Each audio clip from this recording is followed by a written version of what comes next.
Yeah, but thanks again for doing this. I appreciate it. I enjoyed the book and everything. And one of the things I immediately got into with just the what caught my eye is the fact that you mentioned the progression into strength training being completely bilateral, right? And I'm sure you've talked about it at length with people. And well, my thing was that why are people still very much obsessed with the Instagram personalities that don't preach what you preach in your book? Because they're still popular, they're still big, they still have very accessible programs that don't necessarily, I mean, they aren't what you preach, which makes more sense, but it's the same shit, you know? Yeah, yeah, exactly. Well, I honestly, I think the Instagram population is mainly 20 something year olds, right? It's from Yeah, teenage to about 35. And that's the mating season of life, right? So we're looking for the sexy bodies. And so they're much more inclined to be doing things that are like fitness competitions and bodybuilding and stuff because they want to have offspring and they need to find their mate in life. that's true But though. the unfortunate thing it is, I think there's nothing wrong with that. And there's ways in which they could do it potentially that's more functional, safer, that aren't going to have repercussions later in life because they're not pounding the body in such a way where the wear and tear is going to accelerate. But then you get into your late 30s and 40s and you're feeling the effects of that type of programming start to break down your body. And now the wisdom starts to seep in to the older athlete and gym goer. And then they're going, okay, I wonder if there's a different way of skinning this cat. And hopefully that's kind of where we start to get those people to be a little more informed and educated, and we can kind of talk about what it is to really have fitness and function, and you're going to follow that to proper alignment Yeah. and balance, that kind of thing. Well, it's interesting. I wonder how, you pass that message along to the younger generation, especially now, because you're right. It's like a primal need. It's like a primal need to look good, to have good aesthetics. And naturally, I'm still in the mode where it's like you do the bro lifts and you do all the constant repetitive motion. And even though I'm young now, I feel inflammation, I feel off balance. I'm always like adjusting my shoulders and stuff. So it hits pretty early, I think. Like it doesn't take long for that to catch up with you if No, you've and it's just hitting been earlier, lifting. and yeah, it's hitting earlier and earlier ages Yeah. because the structural or the physical demand of the average person is a lot less than it was 15, 20, 30 years ago. Oh, I I mean, got you. Yeah, for the sure. way in which kids play now are organized play dates, Yes. year round sports with high repetitions. Yeah. They don't just run out their backyard and go climb trees and things like that. And they spend a lot of time entertaining themselves on their smartphones. So it doesn't sound like much, but you start adding up those minutes and they turn into hours, days, weeks, and years, and you're going to find that the structural level of integrity of the average person going into a gym these days is a lot weaker or less off compared to a generation ago. Yeah, it's so it so it really is about developing simple mobility early on in life, or just letting that happen as opposed to having to organize it in some way to a Yeah. certain Now, extent. Yeah.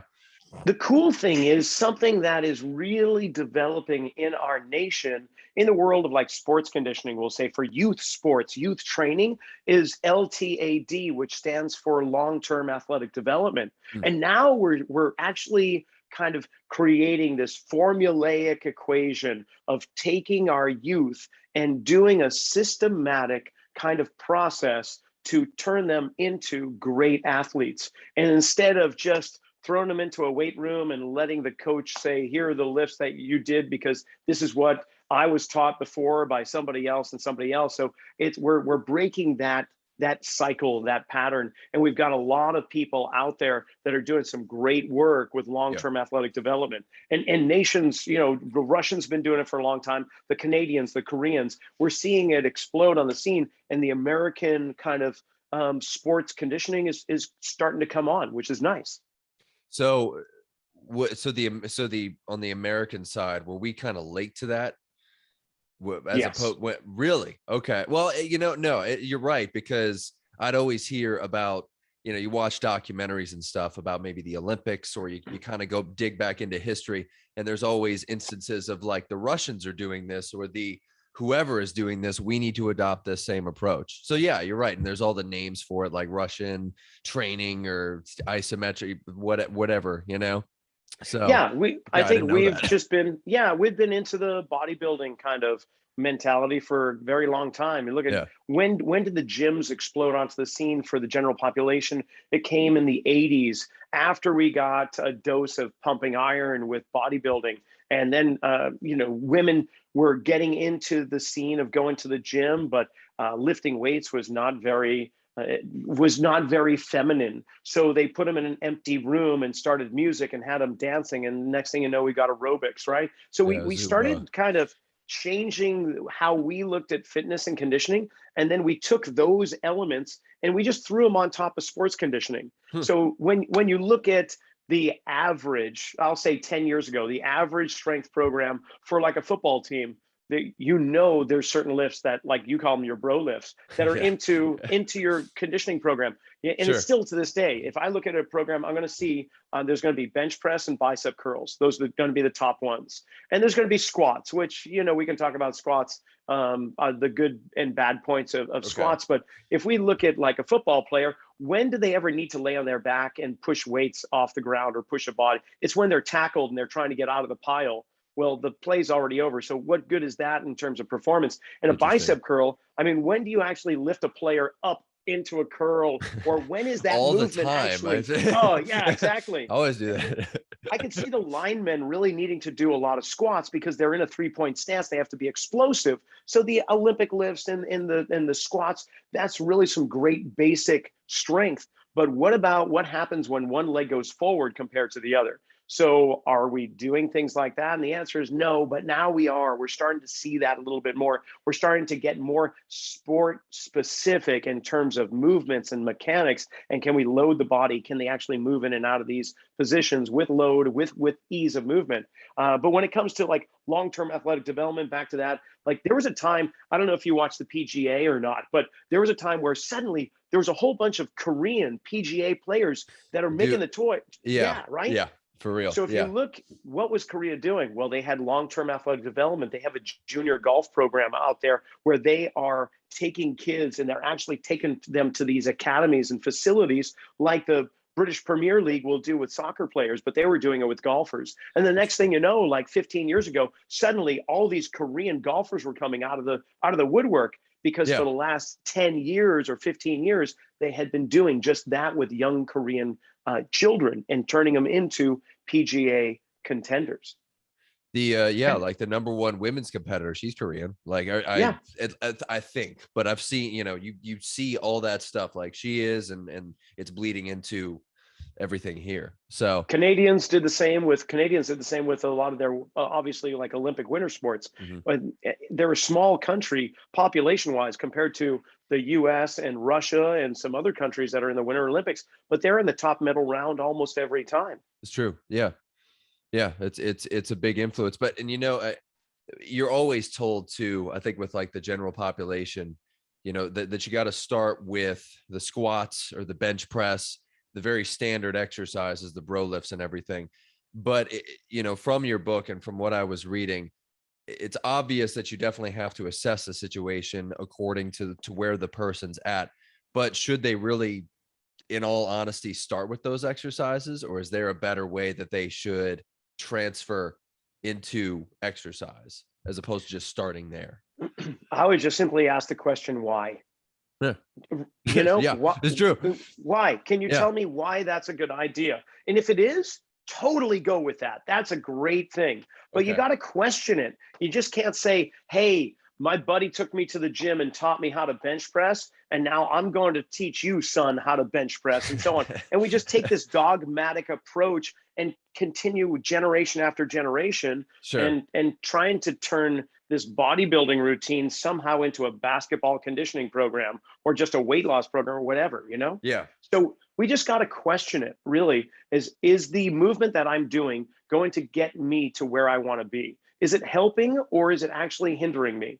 Now, I love doing bench press, but after 20 years of just tearing up from like from age 16 to age 36, bench press was my go-to. And I love the numbers. I love the PRs. Oh, it's And addictive. Yeah.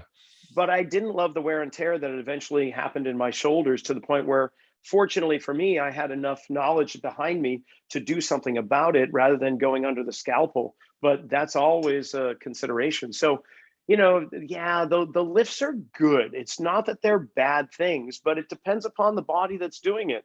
Like, uh, I don't know. I think that the bench press it's one of the competitive lifts, right? It's one of the power lifts. So if you want to be a competitive power lifter, you Yeah. darn well have to bench press, and you have to squat, and you have to deadlift. Because So that's what you're that's doing. it. Yeah. Yeah. That's Exactly. it. That's your That's your sport. So life. you Yeah. better train for your sport. So if you're a basketball player, should you be training like a power lifter? That's the question you might want to ask. Like, why am I Mm, training powerlifting programs to become a better swimmer, a it's true. better cross country skier, right? Do you think that too many programs still implement things that aren't necessarily sports specific? Because I still hear from football programs. I mean, there's still high school football players that are hitting it hard with the squats and really still developing just basic strength. It's still there. Do you think there's other like they need to step away from that? Just the Yes, basic shit. just Okay.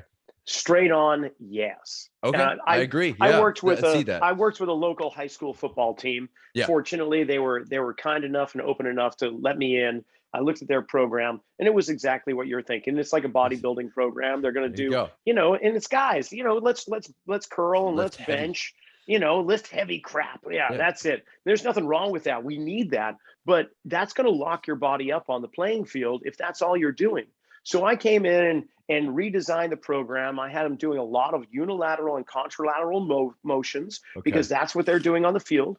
We did squats, but we did front squats because I want them to be able to take the force from in front of them and move it somewhere. I don't want That's somebody awesome. climbing on their back, right? So we did front squats, we did split squats, we did different types of lunge directions, not just a forward Wow. lunge, but I want to see what it's like for you to be able to stop being pushed backwards. So you're going to be doing a back stepping lunge, and not one where you're keeping your weight on your forward leg, but I want you to lunge and put your weight on your back leg and then drive forward. I want you to be able to lunge across to one side, take your left foot and cross over to the right, and do the same with the right foot crossing to the left. I want you to be able to shift laterally also, because there are lateral shifts on the field. Yeah. So these are all the movements that we're going to train you. And then on top of that, we're going to do some mobility into those areas so that you have access to actually go into those ranges of motion, and then we can load the body. Now, tell you what, I know you love bench press and biceps. So what we're going to do is on Friday, that's going to be game time, or the day before the game. You go ahead and do your favorite lifts. You go That's ahead and awesome. throw in bench press and curls, because you guys need it, right? That for your Yeah. ego or Oh yeah. whatever. We'll Gotta feed it. feed it. Yeah. Yeah. But Yeah. the other 4 days, you're going to do this program. And that team advanced on one game shy of the state finals. They went as far as that team has ever gone in the school's Wow. history. And I don't think it's solely because of the conditioning program. That would be too much ego on my part. Well, it's I think they obviously had it a had something to do with it for sure. I I think it mean, was an ingredient. Yeah, they yeah. had great coaches, great players, and a great lineup. So, but I think that was also the fact that the athletic trainer didn't run out on the field on most games, while the other team had the athletic trainer running out every quarter and taking the kid off the field. The So injury rate was substantially less than the year before. and it's cool because it's not complicated, because anybody could take your approach and actually logically work through it themselves. They could potentially go into the gym and just sit down and think very clearly about their own daily movements in life. They could be picking up laundry. They could be picking up laundry baskets. So maybe do like a kettlebell lift or something, like lift a kettlebell off the ground. Like That's a super. yeah, like maybe it seems simple and we've lost it. Obviously, it's not really thought of anymore, but personal trainers, coaches, regular people could just literally just list out the multitude of daily activities and things that they do, and then find the movement or the exercise that mimics it the most in the gym. And it seems like shit, like what you said, that would be injury prevention as well. That would bring you to your center. Yeah, So because think about it. I mean, that if you put yourself into a position that what's going to happen? The nervous system has to fire up. mhm. It's got to teach the body, how am I going to manage the mass of this body against gravity and against the momentum? How am I going to slow it down? How am I going to push it around? And so now you have neuromuscular re-education Oh compared to yeah. the same highly repetitive robotic motions that they continue to do at the gym that develop certain muscles more than other muscles, and therefore create this imbalance within the muscular system of their body that pull the skeleton out of an aligned position. And so For sure. along that line, all the other things that we talked about, like bodybuilding, powerlifting, and Olympic lifting, where most strength programs are fundamentally founded on, they don't take that into consideration. It's all about aesthetics and just gross force production, like how much Oh shit can yeah. I lift, Oh yeah. right? Always. Oh yeah. But do you ever go to a chiropractor? I've been a couple times. It feels Have great. you ever? Yeah. I love it. I think maybe I haven't been to a chiropractor. I'm What trying to about think if I have. massage? Did you ever get a I've done massage? massage. Yeah. So that's Okay. in my head. That was the same. I did go to a massage, and thank God it was a lady who had been doing it for years. She was Right very, on. very Hot. well educated with it, but it felt amazing. She was, Nice. Did you ever try yoga? I have, yeah. I've done yoga Okay. before. It's these rejuvenating things are like, it's amazing why I don't keep doing them. I'll tell you that Yeah, much. so their whole philosophy, basically all of those that we just mentioned, are all about bringing the body back into a really aligned position through either soft tissue work, manipulation, or poses, right? Where we're just trying to bring the body into a balanced state. So, Ian, my question is, why aren't we doing that in the gym? Oh, it's because I think it's what you said. I think the allure of physique is too it's too you want that, you know. So what It if you were appeals to the to be ego. able, but what if you were to be able to get the physique also, but at the same time bringing your body into a balanced place where the joints are in their right spot to actually have the proper space in which to move, the muscles have a better balance and more pliability. I mean, that's It really sounds what we're sexier. And talking about. it's like it really, yeah, it sounds incredibly like that's what I want truly, because you feel it so easily, and like you feel the inflammation and the stress and all that stuff. But no, it's you're right, like the feeling that comes with balancing your body as well as lifting properly, it to me it's more appealing. So Yeah. I yeah, mean, it really the is. more we get out of alignment, the weaker our structure is. Would you Yeah. agree? Yeah, Okay. And I then do. if we're using movements and exercise in the gym that are actually pulling us out of alignment, making us weaker while we're trying to get stronger, and even though we are feeling ourselves getting stronger within the muscles, and therefore we load more weight onto our body as the structure is getting further out of alignment, the result is going to be a lot of pain, whether it's in Yeah. your lower back, your elbow, shoulder impingement, ACL tear, just ankle locking up on you, plantar fasciitis, all the stuff you go to your doctor and complain about, it may be actually a product of the way in which you're training.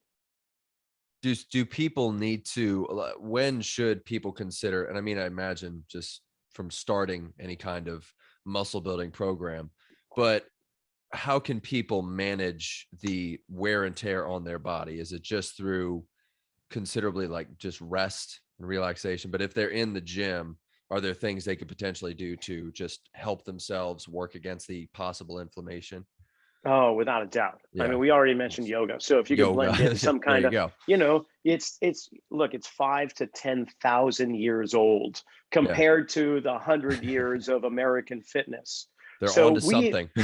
yeah, they're Yeah. onto something. I Yeah. mean, we're in the medieval phase of development when it comes to fitness in America. We're still in this barbaric era, and Mm. even more so in the last 10 years, because now we've got these super high intensity kind of training protocols with bodies that are getting weaker and weaker. It's this weird kind of this oxymoron in a way, that Yeah. as we become um, less conditioned, as we become more overweight as a nation, we think that we can do something really radical to try and combat it by going full force into some kind of high intensity program.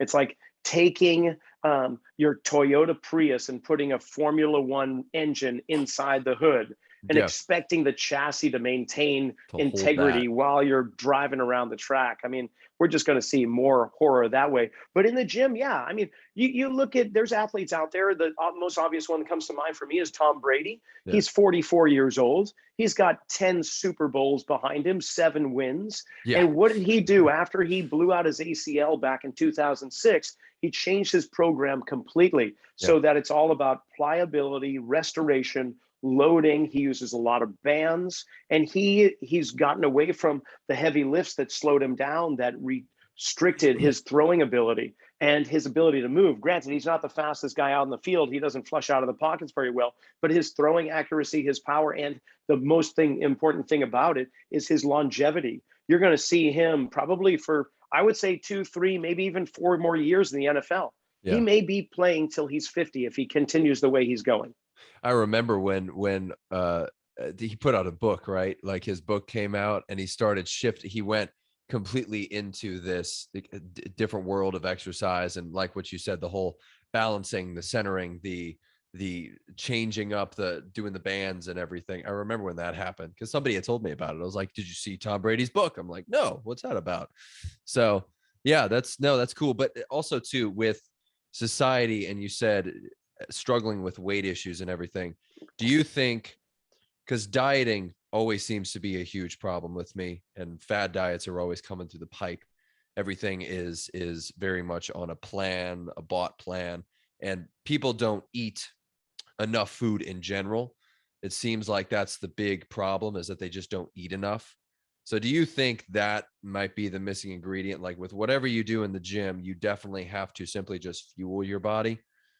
Oh, Because heck yeah. yeah, it just outside of any kind of fad diet, it's like everybody expects to lose weight by eating less calories. And even though that's been preached to not work over and over again, it's still kind of in the literature, I guess, or in the fabric, Honestly, I I'd believe. say, and when we're talking weight loss, 20% is exercise, 80% is what you put in your Hmm. body. It comes down to that. And until we get to a point where healthy foods, Hmm. whole, healthy, organic foods are cheaper than fast food, we're going to have a problem. Oh yeah. We are. It's just Oh, for real. it's a socioeconomic issue, and there's so many layers to it that it's Yeah. just not one simple problem. But that would be a good start if For we real. could somehow either subsidize farmers in a way where we could drop down the price of produce and healthy organic meats and those type of things. If people are not plant-based and they're eating meats and so on, if we could find a way to make it as affordable, if not cheaper, than fast food, and make it as convenient Yeah. as the fast food industry has done in their machine, we're going to have obesity continue on. I mean, no one, think about it. Ian, let me ask you, in all the years you've been doing this, can you think of anyone in the fitness industry who is leading the charge on obesity? No.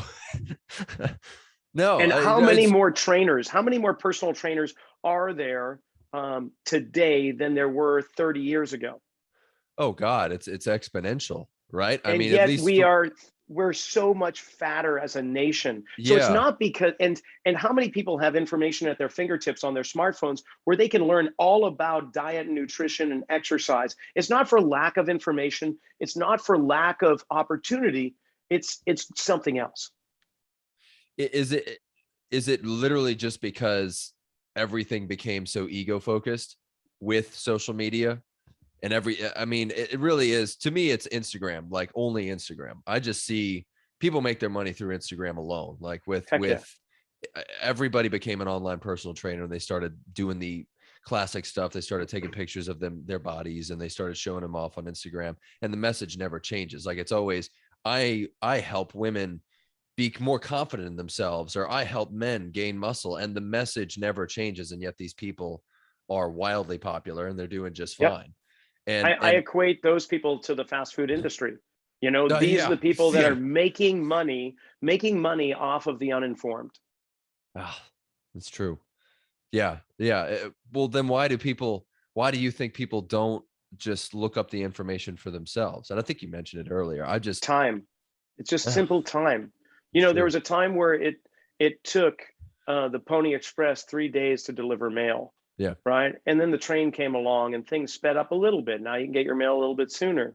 And then the postal service had planes, and now you can get overnight express mail. And so we went from weeks down to days, and Days. now we're down to email, which is, you know, a matter of seconds. Everything has sped up so much in our culture that no one is really slowing it down. And Oh, therefore, we it's need instant gratification. Everything is within reach. And that includes the foods that we are choosing. If I can't get it now, I can actually go on my phone and have it delivered to me so I don't even have to move. It just comes to me, right? It's all of that stuff. It's a huge juggernaut. It's not one thing, but time, accessibility, mhm. and affordability. Those are the things that are going against us right now. Yeah, and then Amazon too. Amazon freaking delivers it in your hand, just like There you puts it in go. your hand, comes into your apartment. Yeah, yeah. It's to your point. Everything is accessible. Everything is completely at your fingertips. And yeah, but for real though, the people who have taken the time to just sit down and maybe watch a couple of YouTube videos on fitness, but you know, from a few reliable sources, they tend to know more than just the average trainer. And it's amazing what people have talked to me about. Like some guys who've just done the research. I'm like, dude, you could be a trainer. Like, you know, already more than most, or they've approached it themselves and they've learned about the process. So it's amazing to me. It's almost like if we brought ourselves away from the ego driven type of fitness and just focused on the information at our fingertips, maybe that would counteract the pandemic of obesity in society, you know? Potentially, there's Yeah. got to be a, you know, in order to create change, it's got to come from one of two sources: inspiration or desperation. And Yeah. so you're going to find people that are going to be inspired and maybe by others doing the same thing, and they want to emulate what it is that this person has done in terms of changing their life around, and that gives them just enough drive to do it. But then there are the bigger population are the people that just don't pay attention until it's almost too late, and Mm. now out of desperation they're needing to change.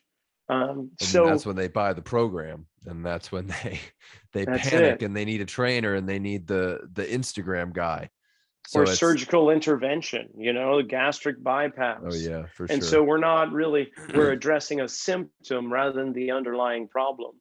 But hopefully it's enough of a change where they can start to explore Yeah. what is the underlying problem, you know, whether it's eating or joint pain or whatever the case may be. Yeah, the a bunch of people are getting the gastric bypass or the gastric sleeve. That's something I've seen. I worked in like a clinic for a second, a physical therapy clinic, and so many people.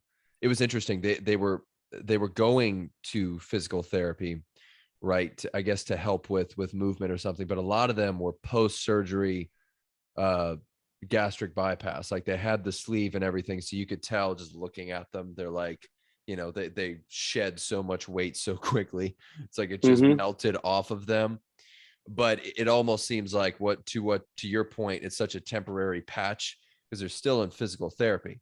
And I always had that question. I was like, well, why are you here?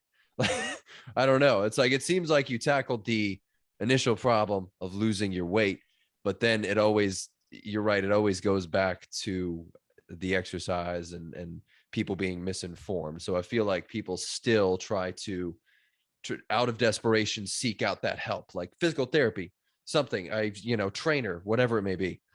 So Yeah, I I don't mean, know, a there's lot. 168 hours in a week, and you expect to change by seeing a trainer for an hour 2 times a week out of the 168 and not do anything else to better yourself. Yeah. Well, don't expect great results. But you know, to the point you're talking, we have this pattern of thought where we compartmentalize everything. We separate things apart. Mhm. Even in anatomy lessons, we'll look at a shoulder and look at how things come together there, but don't take a bigger, broader picture of the whole body as an integrated unit. And the same holds true with like the mental, emotional, physical, and spiritual components that make up a person.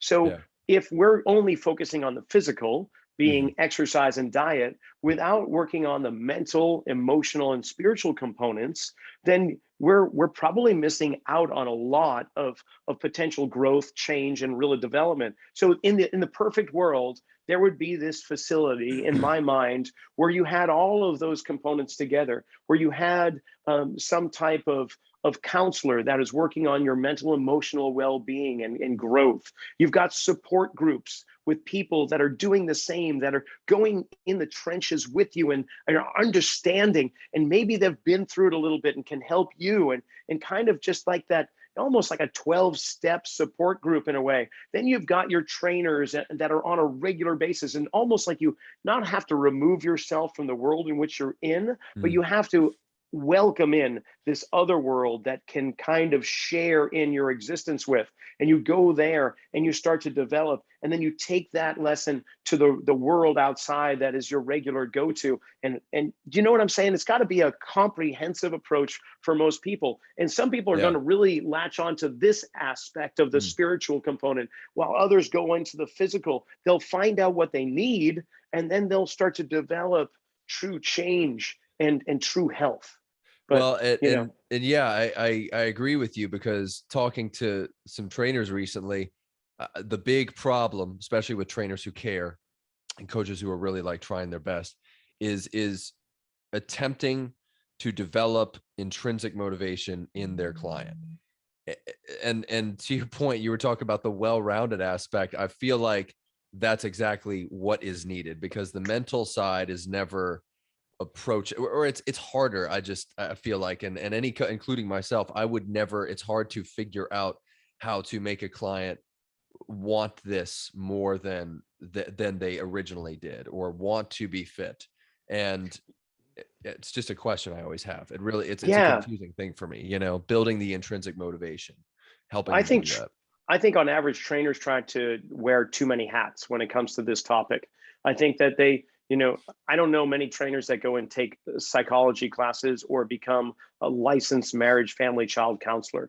Yeah, but Yeah. they'll give advice nonetheless. And Yeah. I don't know too many trainers that spend the time in school to become a registered dietitian or a certified nutritionist, like really spend the hours of doing that, or a spiritual guru for that matter. And yet they want to offer advice in all those fields. I think that you should just do what you do well, Yeah. and then select a team of qualified professionals and individuals that can create that kind of mandala, that comprehensive That's true. kind of ring of a team. So I'm a movement specialist. I'm not Yeah. a dietitian, so I'm not going to give you an eating plan. That's ridiculous. And I'm not a licensed marriage family counselor, but I know some really good ones that could probably help you through the things you're going through in life. And Yeah. if you want to explore the spiritual side of life, then there's all these kind of communities that I can put you in touch with. Yeah. But don't expect me to offer all those, because that's not what I do. I But am the it's physical component. but it's funny, but because you're offering, you have this circle around you, and you're offering the advice of these people, you are helping them in the best way possible. So it's almost like trainers have to think about it that way. Like, if you are connected with the spiritual guru or the family counselor, then you are definitely giving the best advice slash help to these people, because you're referring outward. Ian, Yeah. you've just done me a wonderful favor talking this out right now, Yeah. Yeah. because now people ask me, so what do you do, or what are you? And I don't tell them I'm a personal trainer, because I don't latch on to that label very well, because it's been diluted in the field of personal training, that Yeah. I don't want to necessarily be associated with that. Not necessarily a strength coach either. It's more, I'm a personal guide. And I think that's what I'm going to start telling people. And so when it comes to that, I want to guide them into a place where their body feels better. I want to guide them through their restrictions and have their bodies tell us what they need, and so on. And maybe I can guide them over to a dietitian, nutritionist, and guide them to a spiritual person or Yeah. a counselor. That's what it is. I think we should change the title of personal trainer to personal guide, because you train dogs, you train circus animals. We Yeah. don't train people. And I don't like coaching either, because that puts everyone into this athlete kind of profile, when people aren't athletes. Athletes are people that participate in sports and competitions, but there's so many people that don't consider themselves athletes, and that's okay. You're just a a person that's trying to live a good life. So why can't we be your guide in that journey? Like down the river and through the jungle, and get you past the brambles and onto that beautiful grassy knoll where you can sit and watch the sunset. So thank you. Personal No, guide. It just came. that's cool. But it's the meaning behind personal guide is cool because it's almost like you're admitting to the person. It's like, no, you're the trainer. Like the client is the trainer. I'm just nudging you in the right direction. I'm just Exactly. I'm just pushing you down the right path, and it's your job to go down it. I'm just keeping you on it. Like I like and it's also got a mystique to it. Like if people heard personal guide, like what you said, the thoughts that came with being a personal trainer wouldn't necessarily be there. They would think you're something different, and they would Yeah. understand maybe more what your role is in their life. Yeah, that's cool. I think it redefines what we're supposed to do as personal trainers or personal guides. Yeah. So Yeah. no, that's good. That's cool. That's cool because I just thought of that. That was like, yeah, that's damn cool. I freaking love that. That's awesome shit.